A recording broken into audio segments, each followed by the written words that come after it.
em vários lugares, essa questão da gestão foi confundida com a eleição de diretores, e na realidade não deu certo. Depois nós verificamos que não é bem não é isso, tá certo? A eleição é muito mais a criação dos conselhos, a autonomia financeira, o movimento da família, etc.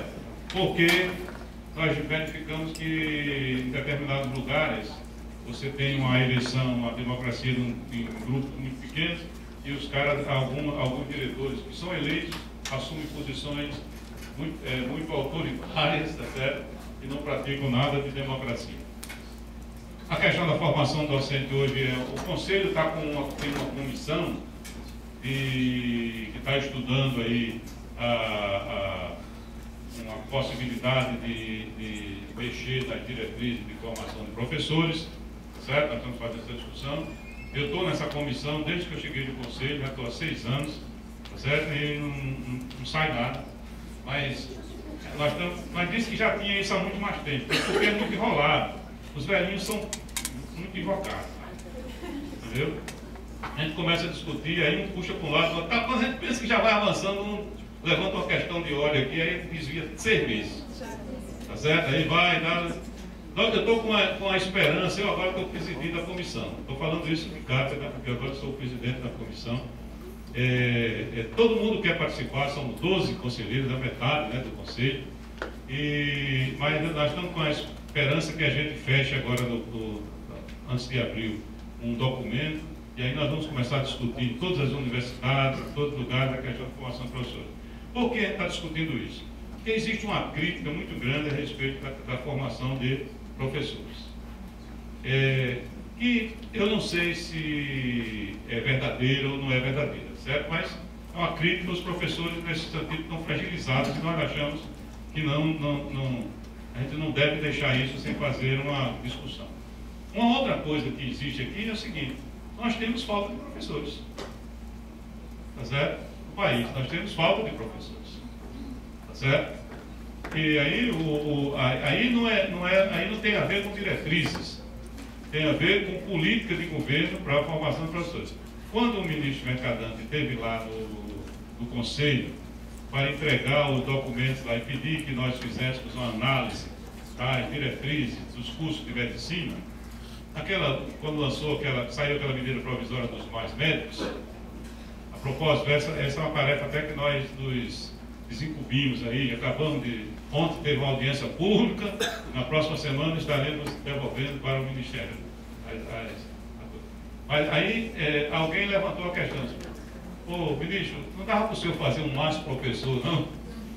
Tá certo? Porque realmente nós estamos com problema de falta de professores. Falta mesmo, não é. Mas a dona ali sabe que no caso de física a gente tem, mesmo que bota a polícia para pegar os caras todinhos, não dá para fazer.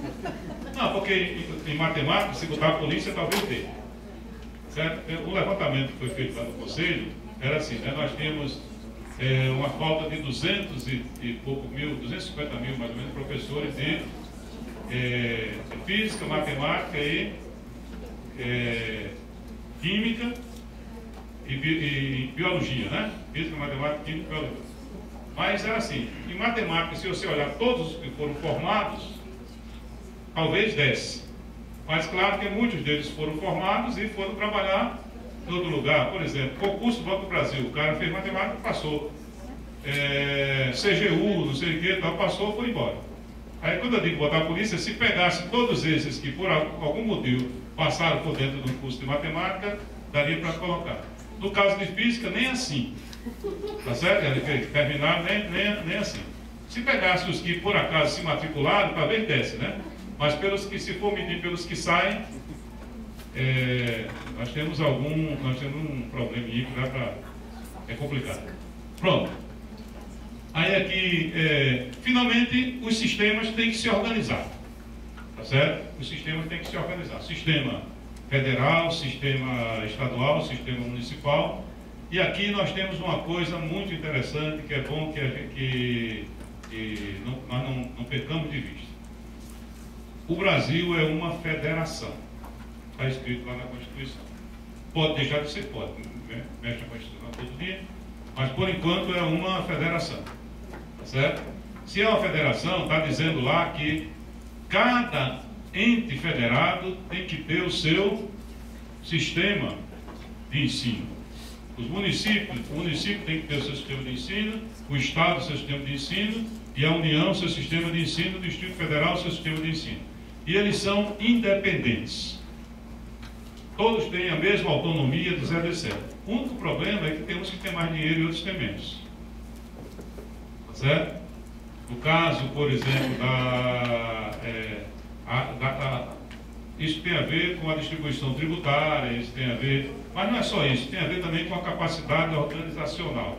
Eu tenho ido em muitos municípios por aí, e quando você vai ver lá quem é que toma conta da Secretaria da Educação, etc., nós temos pouca gente com capacidade, com mínimo, para tomar conta desses sistemas. E o mais interessante é que os municípios tomam conta das crianças e do ensino fundamental, tá certo? Da educação infantil e do ensino fundamental. Tá? Então, se a gente tiver de fazer realmente o trabalho, não pode esquecer de fazer o trabalho com os municípios, porque eles têm a maioria dos alunos, tá certo? Eles trabalham com o começo da vida dos alunos. Aí o indivíduo não consegue aprender bem ler enquanto está no ensino fundamental, menor, não consegue aprender nada de matemática, não consegue aprender nada de ciência, história, o que for. Aí depois, para a gente ir consertando, fica sempre muito mais difícil. E aí, quando chega na universidade, no ensino médio, já tem dificuldade para isso. Pronto, o regime de colaboração eu acho que a gente tem que fazer, tem uma quantidade aí grande de coisas. Nós temos um plano nacional de educação que está em discussão. Eu ontem estive com o novo presidente da Comissão de Educação, tá certo? Ele me disse que existe uma possibilidade de ver se daqui para maio o plano pode ser votado, mas na realidade vai depender muito da configuração aí política, né? Porque eu sei que se não votar até maio, adeus esse ano, porque depois nós temos Copa, depois da Copa temos a eleição, aí a normalidade só depois de novembro, tá certo? Bom, o plano tem, olha, 11 metas que tratam de ampliação do acesso, tem 5 metas que tratam de formação de professores, 2 metas que falam sobre qualidade, uma meta que fala sobre gestão e uma meta que fala sobre financiamento. Essas são as grandes dificuldades por aí. Uma delas tem a ver com vocês aqui, que no caso do Colégio de Aplicação e com a universidade, que é principalmente essa interface, que eu acho que uma das metas mais difíceis que aparecem nesse plano é exatamente a de ampliação do número de alunos nas universidades, na educação superior. Está dizendo lá, se eu não me engano é a meta 16, que nós precisamos elevar para 33% a taxa líquida de matrícula nas universidades. Hoje nós temos 16. Então, elevar para 33, aí significa duplicar o número de alunos nas nossas universidades. Essa meta é uma meta muito difícil de ser atingida, por vários motivos. Os alunos não têm dinheiro para pagar, porque hoje 75% das vagas estão nas universidades privadas, e se você fizer um vestibular, etc., também nós temos pouca gente no ensino médio, hoje terminando o ensino médio em condição de fazer. Bom, eu acho que já falei demais aqui, aí aqui eu vou pular essas coisas, não precisa entrar nisso. Obrigado aí, vamos abrir para a gente, vocês comentarem, a gente fazer alguma discussão. Obrigado pela atenção.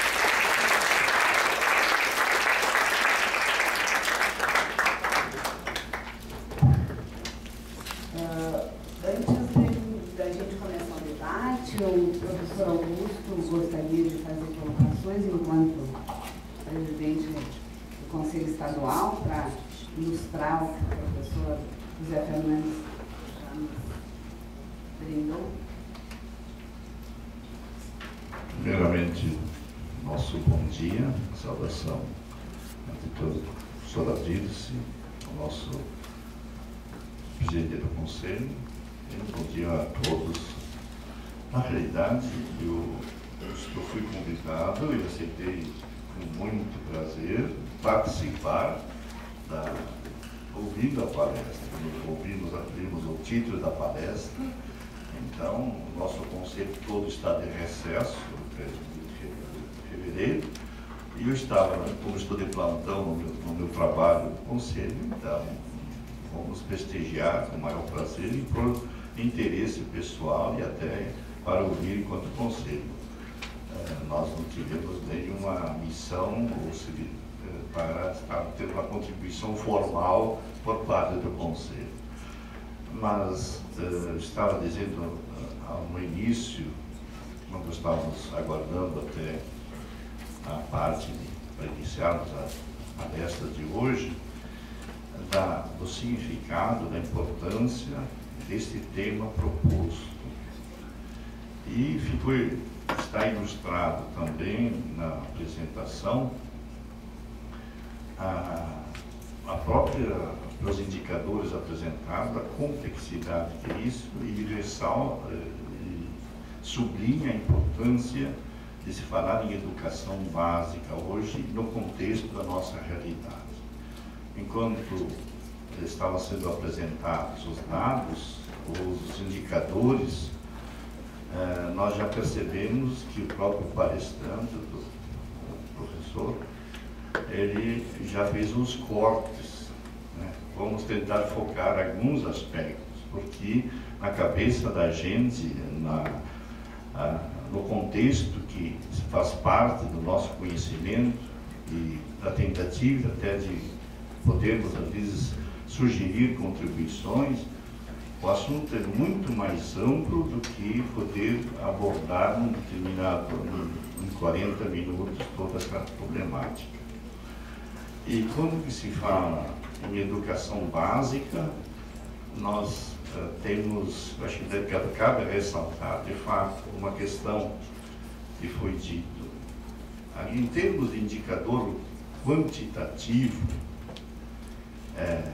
de uma caminhada da realidade que a gente sente pelos dados que nós temos nas escolas, seja no sistema estadual ou em termos de país, nós percebemos até com um certo alívio. A mensuração diz, bom, nós praticamente estamos atendendo o universo aquilo que a própria Constituição está apontando. Se não plenamente, mas está aí agora. No último ano já está dito, bom, nós estamos agora atendendo toda a educação básica. E se nós observarmos os dados aqui no Rio Grande do Sul, praticamente a gente, em pouco tempo, a gente tem condições de atender essa quantidade, desse direito de todos, ou praticamente todos. A questão maior, de fato, e que deve ser, acho, uma provocação para todos, é os outros aspectos desse direito.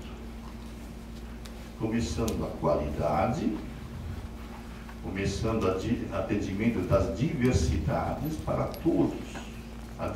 Nessa diversidade, por exemplo, aonde que chega essa qualidade de educação? Aonde que chega a alfabetização para todos? Ou aonde que vai chegar, para quem chega, uma formação de qualidade, por exemplo, do ensino fundamental? Nós aqui no Rio Grande do Sul temos, nos últimos tempos, uma empreitada muito discutível, eu acho que ela merece, e por isso que ela é discutível, do enfrentamento de um foco da educação básica, que é o ensino médio. Uma proposta de governo que está ali, com muitas repercussões, mas deve ser enfrentado, sem entrar no mérito de favor ou contra, mas é um problema existente que deve ser enfrentado, está aí para ser enfrentado, mexendo com outros aspectos que envolvem, tipo gestão democrática, autonomia da escola, projeto de escola, né, que se apresenta, mas é um foco só. Mas, por exemplo, que discussão nós temos no Rio Grande do Sul, para um corte, sobre a qualidade do ensino fundamental. Então, você faz um corte, se dá uma mídia, se faz toda uma direção para tentar enfrentar, que é verdade, existe um problema sério no ensino médio. Mas, em que medida nós estamos estancando aquilo que está nutrindo situações do ensino médio? Isso nós não estamos fazendo publicamente. Eu digo isso com toda tranquilidade, enquanto estou presidente, que dentro, por exemplo, dos próprios organismos nossos, pouco se discute, porque a atenção vem nesse sentido. Então, me parece, e a questão também, para encerrar, só essa minha pequena participação, que eu agradeço, é a questão que foi trabalhada aqui, com alguns indicadores, e parece que todos nós, de repente, temos que sair para o lado. É a questão do professor. Eu estava esperando aqui na hora que o doutor apresentou, quando disse, nós temos falta de professores. Perfeito. Deu números, apresentou números. A desgraça para mim maior é que essa falta de professor, do outro lado, significa igual a quê? Aos professores hoje existentes que estão sendo formados, quando existe falta, qual é a sua formação? Qual é a sua qualidade de formação? Se eu tenho falta. Eu trabalho na formação de professores, desde que me conheço lá. Faço parte de uma entidade, a ESUFOP, Associação de Escola Superior de Formação Profissional de Ensino, onde se discute a formação de professores.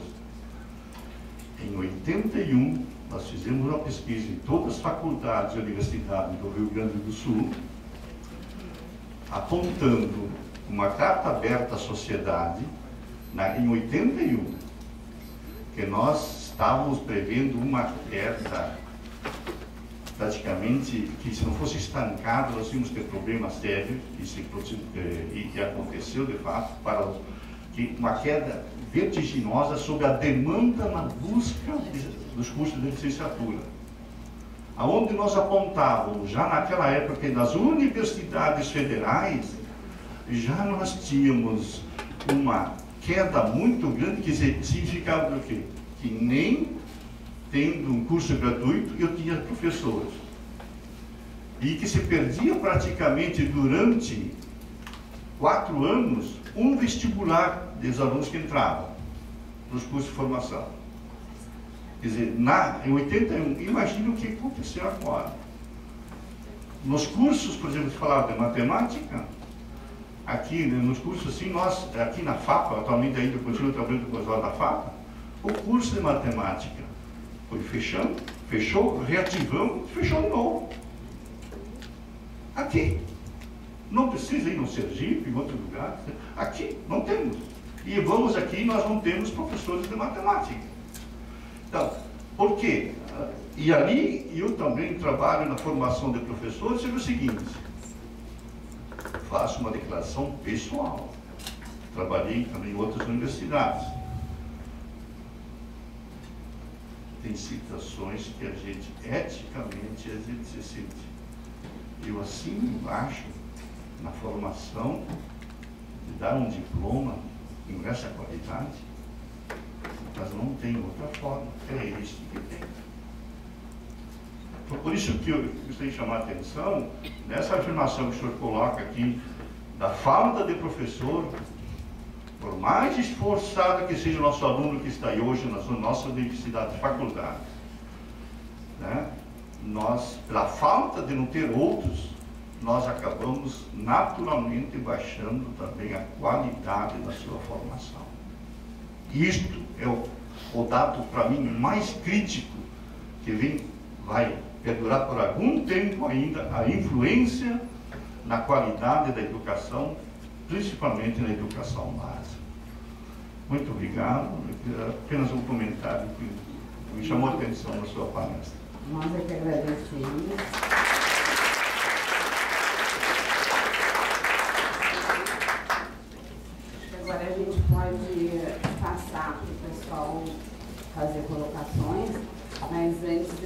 pedia, não sugira mais professores, por favor.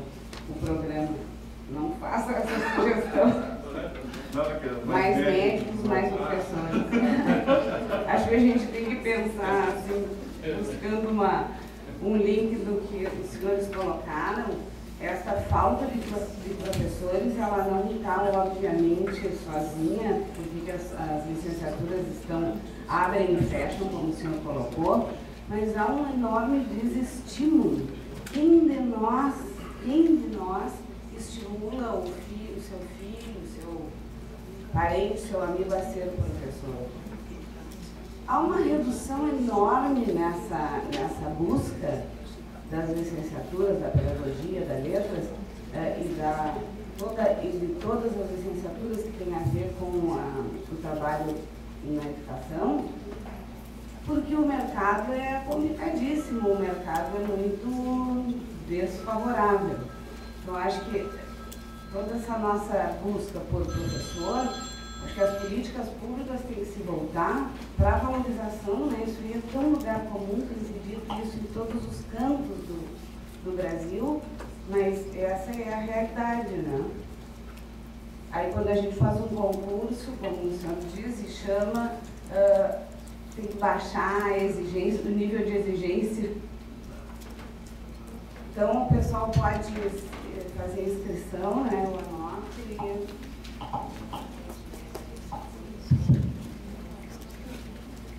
Professora Levi.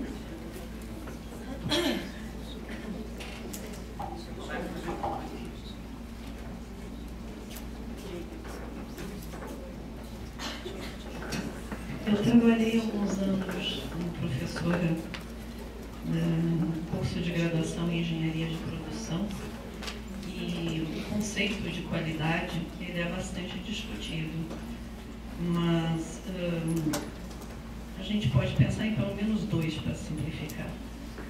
A qualidade é a satisfação do usuário. O usuário está satisfeito com o serviço que ele recebe. Eu vou na farmácia, estou satisfeita com o serviço que me é prestado lá.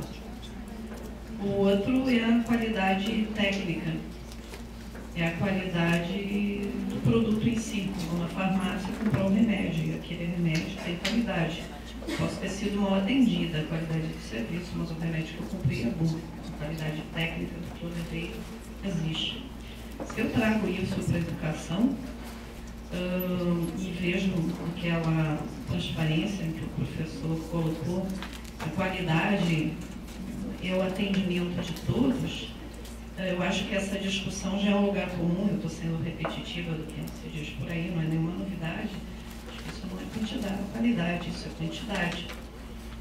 Então a gente teria que ver a qualidade técnica do serviço que está sendo prestado nesse aumento quantitativo da educação, nesse atendimento que está sendo feito. Então a pergunta é, esses Profinha Brasil, essas provas, elas estão avaliando a qualidade técnica? Tá? Ou que instrumentos a gente tem para avaliar a atividade técnica? Então, e a outra é a qualidade do ponto de vista do usuário. Os usuários estão satisfeitos, eles estão satisfeitos assim, se eu consultar as famílias. Bom, eu prefiro meu filho na escola do que no meio da rua. Então, estou satisfeito. Ah, não, mas o meu filho está no 4º ano primário e não sabe ler, não está alfabetizado, está sendo alfabetizado. Ou será que a família está satisfeita? E aí conjunto os dois conceitos. Eu tenho um aluno na 4ª série, no 4º ano, aliás, agora, que não sabe ler, eu não tenho a qualidade técnica. E se eu perguntar para a família, bom, se a família tiver consciência que o que ela espera de um filho no 4º ano é que ele esteja mínimo alfabetizado, para não falar de qualquer outro conteúdo, então, aí as famílias não necessariamente têm condições de responder sobre a qualidade do serviço. Então, na verdade, a minha pergunta é, o que efetivamente tem se discutido e tem se proposto de discussão de qualidade técnica e de qualidade de atendimento aos usuários, aos alunos nesses cursos que não seja averiguador. Fazer teste é, para mim, averiguar. Não é necessariamente avaliar a qualidade. Obrigada, professora. Professor José Fernandes. Talvez pudesse primeiro. Isso. Alguém mais alguma? Para a gente ir agilizando. Bom dia a todos e a todas. Queria cumprimentar a diretora Gícia. Eu estou lotado na aplicação e exercendo as minhas funções aqui no Departamento de Sociologia. Cumprimentar o professor José Fernandes. E uma primeira pergunta, antes de fazer alguns breves comentários, é em relação ao CONAI 2014, né, que foi, até onde sabemos, parece que foi cancelado, enfim, como é que está isso? Eu acho que é importante aproveitar esse momento da gente poder fazer a discussão em relação, quando se fala de gestão democrática do Sistema Nacional de Educação, né, esse debate da sociedade civil em relação a esse tema do PNE, enfim, tão importante, né? Eu queria também perguntar também sobre o tema da federalização da educação básica, né? Me parece que tem projeto até do próprio Cristóvão Buarque em relação a isso, né? Quando nós falamos dos desafios financeiros de gestão da educação, quando não da constituição do próprio Sistema Nacional de Educação. Por que isso é importante? Porque, em que pese a autonomia dos entes federados, né? Se a educação é um direito, ela não pode ficar à mercê, sobretudo no âmbito municipal, quiçá dos estados também, aos humores, né, instáveis e descontínuos das políticas de governo, né, deixa daquele governo municipal. Então, nesse sentido, me parece que é um debate interessante que a gente possa fazer, inclusive, que atravessa a própria Constituição do PNE, nessa perspectiva, não é? De pensar talvez uma outra gestão da educação, gestão mais democrática da educação, e pensar nas prefeituras, por exemplo, não somente como órgãos executores de uma política pensada por um comitê local de gestão da educação, para além dos conselhos municipais de educação, que são muito técnicos no meu modo de ver, né? E por fim, não quero ficar muito tempo, e por fim, trazer, eu acho que alguns dados interessantes em relação a essa questão da formação de professores. Eu acho que no PNE nós somos muito tímidos, em que pese a lei do piso que está aí de 2/3, não é? Mas haveríamos que pensar em sermos muito mais ousados, né? Isso dialoga também com a federalização, que é a questão salarial, a dedicação exclusiva para o professor numa única escola, etc, etc.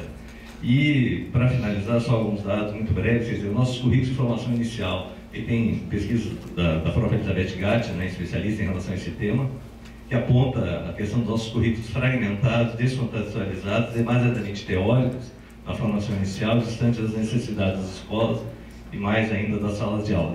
E mais da metade dos professores, dos alunos, inclusive, pesquisados por ela, apontam que fazem essa formação a partir de apostilas, né? Imaginem só a questão da qualidade, né? Como é que fica nesse sentido. Então, eu queria só fazer esses breves comentários, não é? E saber dessas duas questões mais específicas. Obrigado. Ficamos nas duas.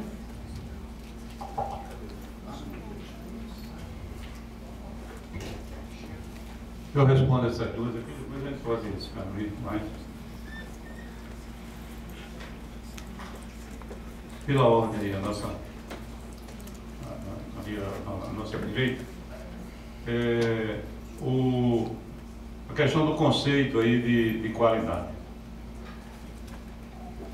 Quando eu falei do para todos, é de propósito, eu estou insistindo nisso. Claro que sair de educação para um grupo pequeno, para uma elite e para todos, claro que o que você está mudando aí é como é que diz? É o número, tá certo? Mas tem um cliente que a gente não pode esquecer, usando aí essa linguagem, que é a nação brasileira. A gente não pode pensar nesse caso da educação no cliente só o pai do aluno e tal. Existe um projeto de nação que nós todos estamos envolvidos, tá certo? esse projeto seja claro, esse projeto seja de domínio da população ou não, mas ele anda.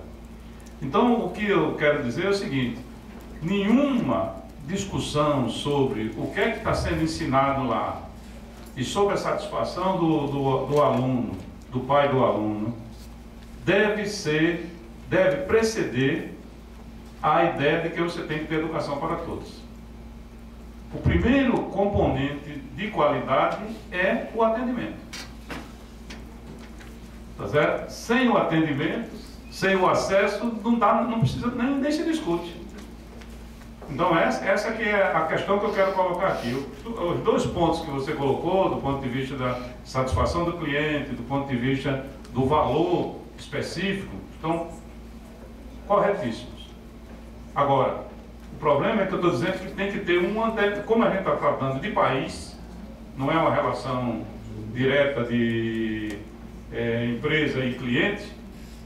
Existe um outro cliente aí que é a sociedade como um todo. E essa sociedade como um todo disse: o produto que eu quero é o seguinte, eu quero uma educação que abranja todo mundo.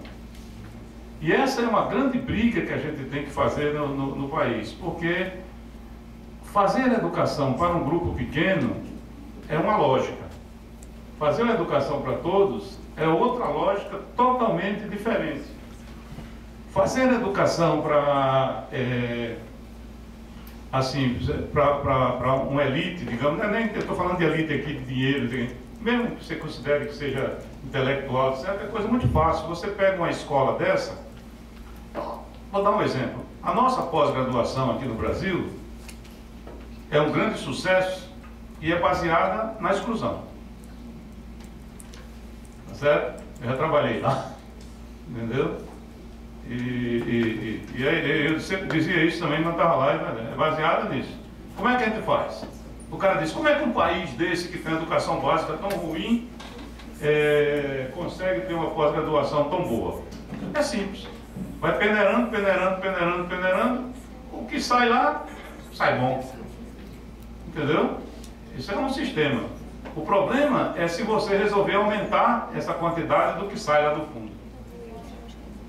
Que é o que acontece, por exemplo, no caso do Brasil, isso deu muito certo até o início até o século passado, um determinado momento aí do século passado, porque o nosso como é que eu diria, nosso projeto de desenvolvimento industrial e tal, sempre foi baseado na substituição de importações.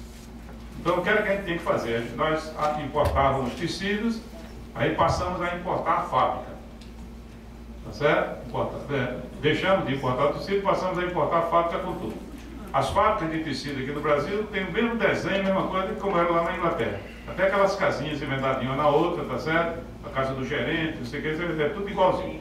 E aí, você não precisava formar aqueles caras que trabalhavam lá. Eu morei numa fábrica dessa, conheço muito bem por dentro, tá certo? Não precisava importar ninguém, bastava ensinar o gerente.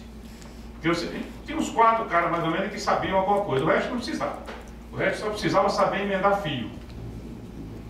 Tá certo? Porque tinha aquela máquina, ficava rodando para lá e para cá, quebrou o fio, emendando. Se tivesse habilidade com os dedos, não tivesse artrite, nem a vista muito cansada, seria um ótimo tecelão. Agora, tinha que ter um cara que era o cara que fazia, chamava padronista, essa coisa assim, que fazia o desenho do tecido. Outro que entendia de tinturaria, tá certo? Que era quem ia pintar, colorir os tecidos. Outro que entendia lá de venda, de mecânica. Com 5 caras bons, você mantinha uma fábrica dessa com 2.000 empregados. Aí, de uma hora para outra, as condições começaram a mudar. Hoje não dá mais para a gente pensar em fábricas, em um desenvolvimento, em que você tem só um líder e as outras pessoas não sabem fazer, porque qualquer coisinha dessa agora que você queira fazer, mesmo numa fábrica dessa de automóvel, o cara já tem que ter algum domínio de tecnologia ali, até porque ele muda toda semana e tal, e você tem que estar fazendo. Então, a grande coisa que eu digo é exatamente essa. A primeiro componente hoje de qualidade é o atendimento. Pronto. Sem isso, e isso é uma briga. Isso não está, isso que eu estou dizendo, embora esteja na Constituição, não é todo mundo que concorda. Tá certo? Esse colega meu que eu dei sugestão lá de Sergipe, que dizia que tinha que escolher 4 escolas para investir e esquecer o resto, ele tinha uma cabeça diferente dessa que eu estou dizendo. Agora, então, essa é a primeira coisa. Agora, as outras têm a ver exatamente com isso que foi levantado aqui. Qual é? A satisfação do usuário. Tem um problema seríssimo que é o seguinte: o nosso usuário está satisfeito. Né? Se você perguntar aos pais, eles estão satisfeitos. É uma pena, até porque eles estejam satisfeitos, estão satisfeitos pelo seguinte: eles não estudaram. O avô do menino não estudou. Não tinha nada. O pai não estudou. Agora já tem uma escola, então para ele é um avanço. Ele não consegue ver algo que seja mais adiante, ele não consegue entender se a escola está enganando ele. Entendeu? Ele não consegue. Você quer saber a satisfação do pai? É o seguinte: se ele chegar em casa, ele chega em casa, trabalhou lá, não sei, na construção que foi, ele chega em casa e pergunta assim: e aí, meu filho, como é que foi a escola hoje? Ah, foi bem, pai, tal. E aí, fez alguma coisa? Bom, o menino diz isso aí, ele está satisfeito. Ele não vai sentar lá para tomar a lição do menino, até porque ou não tem tempo, ou às vezes nem sabe, tá certo? Tomar essa lição. Sabe quando é que ele acha que a escola está ruim? Quando ele chega assim e diz assim: e aí, como é que foi? Aí a mãe ou o irmão mais velho diz: não, ele chegou 4 da tarde. Era para chegar às 6, né? Hoje ele chegou 10 horas da manhã, ele já estava aqui de volta. O quê? Não, porque não voltou. Não teve aula não, o professor faltou, pronto. Aí ele acha que está ruim a escola. Ou então assim, ele chegou cedo hoje. Por quê? Porque a merendeira não foi. Tá, então, quando o professor falta ou quando a merendeira falta, ele percebe que está ruim. Mas se todos estiverem participando, então a gente não pode deixar só na mão desse cliente a coisa da satisfação, porque ele ainda está se conformando com pouca coisa. Tá certo? A gente vai ter que estudar um pouquinho mais. Quanto à questão da qualidade técnica, a nossa dificuldade é exatamente isso. Nós estamos avançando, eu acho que essas provas que estão sendo feitas são boas, a gente precisa fazer. Agora, no meu entendimento, ainda existe uma coisa errada. É que essas provas não são combinadas com as escolas. A gente não diz às escolas o que é que vai fazer.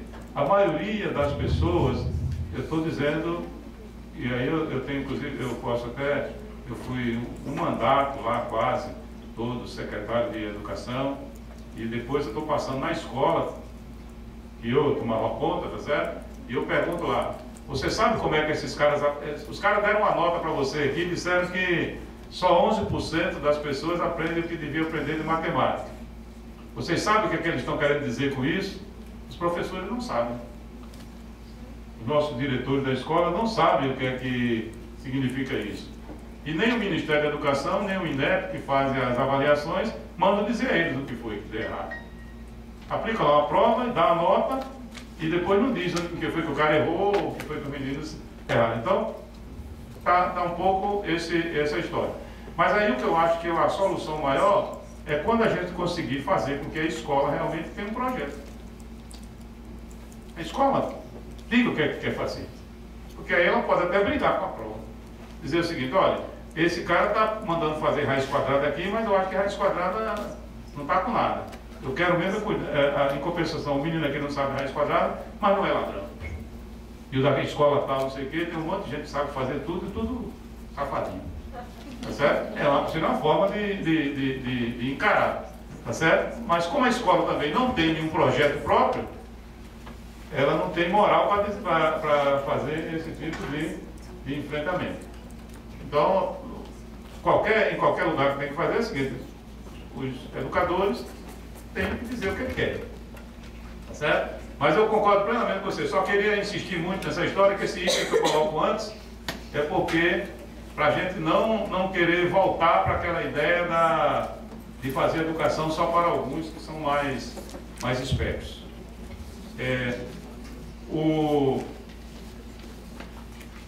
Como está a CONAI? Não está, né? Ela foi suspensa. Agora, nós estamos com a expectativa. Ontem mesmo eu conversei com uma colega que participa do fórum, e estão na expectativa de que o ministro, pelo menos, decida qual é a data em que vai acontecer, para poder as pessoas começarem a se preparar. A nossa sugestão lá pelo Conselho é que nós não deixemos, mandamos isso inclusive para os conselhos estaduais, para que nós não deixemos morrer esse negócio, para que os conselhos estaduais, as universidades, etc., continuem fazendo debate sobre o plano, sobre aqueles eixos que estão lá, para ver se a gente leva isso até o final do ano. Porque tem uma coisa muito interessante que é o seguinte, as pessoas falam assim, olha, o plano não foi aprovado ainda. Eu, na realidade, eu torço que o plano seja aprovado, tá, mas mais importante do que tudo isso foi o fato de a gente ter feito essa proposta do plano. Porque muita coisa que já está lá no plano, na realidade nós já estamos aplicando. Como está muito claro o que é que está querendo, em vários lugares as pessoas já estão aí fazendo. Claro que se a gente conseguir que o Congresso aprove, é um atestado de que vencemos mais uma resistência, né? A questão da federalização é um problema que é o seguinte, repare bem, eu vejo com alguma dificuldade a federalização. Nós temos 197 mil escolas de educação básica no Brasil. Temos 2 milhões de professores de educação básica, espalhados por tudo que é negócio aí. Não é uma coisa elementar você centralizar um sistema desse. Tá certo? Agora, tem algumas coisas que já poderiam ser federalizadas, sim. O governo não... Nós estamos com o problema de atrair pessoas que queiram ser professores, e a gente sabe que muito disso está ligado à valorização. Tá certo? Nós já fizemos a questão do piso. O governo poderia federalizar o pagamento. Assumir esse compromisso, porque a União não pode fazer dentro dessa história da proposta de ampliação. Aí sim. Mas não a gestão, tá certo, específica, porque é muito difícil você imaginar de uma forma centralizada como é que o indivíduo vai ter que gerir alguma coisa aí por esse interior desse país. Tá certo? O que a gente precisava fazer era estabelecer padrões mínimos de qualidade. O Conselho tem um parecer sobre os padrões mínimos de qualidade, tá certo? Que é o inciso 9º do artigo 4º da LDB, que fala que tem que ter padrões mínimos de qualidade, nós escrevemos. Tinha que estabelecer isso e aí dá o recurso, e dando recurso, sim, dá para fiscalizar. Tá certo? Mas eu digo assim, se a gente for esperar para fazer um projeto geral de aplicação, aí eu acho que pode ser que a gente demore muito tempo e não consiga. Agora, por exemplo, esse investimento de professores poderia ser federalizado hoje, se quisesse. É só uma questão de dinheiro. A questão dos fóruns municipais, que você falou, e fóruns estaduais, eu acho que precisa ser feito. Principalmente nos municípios, nós não temos com quem discutir. Aqui eu vou citar mais uma vez, permitam, a minha experiência. Eu fui secretário de Educação. E eu dizia assim, eu queria discutir com alguém. Não tem ninguém, não tem fórum, não tem lugar nenhum para discutir. Tá certo? Quem é que pode discutir alguma coisa? Eu pregava meus dados, esses dados assim, eu marcava uma audiência lá na Assembleia Legislativa, ia lá mostrar. Os deputados, às vezes assim, por alguma deferência, algum respeito, etc., alguns ainda ficavam lá, outros não ficavam, iam embora, ninguém opinava nada.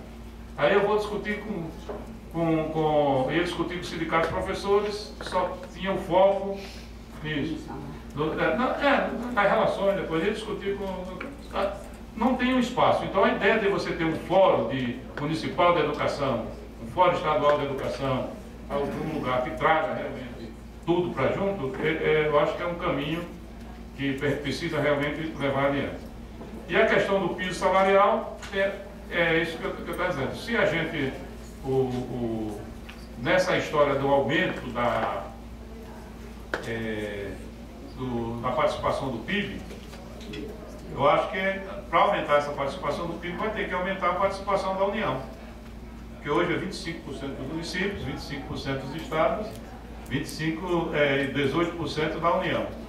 Tá certo? Vai ter que aumentar essa participação aí da União e vai ter que tirar a educação da lei de responsabilidade fiscal. Tá certo? Porque se não tirar, não tem como aumentar o salário. Tá certo? Diz que só pode gastar com salário 50%, né? 54% no limite. Tá? Quando chega em 50% já disparam umas coisas lá. Se você der qualquer aumento, aí o cara diz, não posso dar um aumento porque vai ultrapassar essa lei de responsabilidade fiscal. Tem que tirar, sim. O próprio PIB já é uma vergonha. O valor do PIB. Você fala... Bom, vamos lá.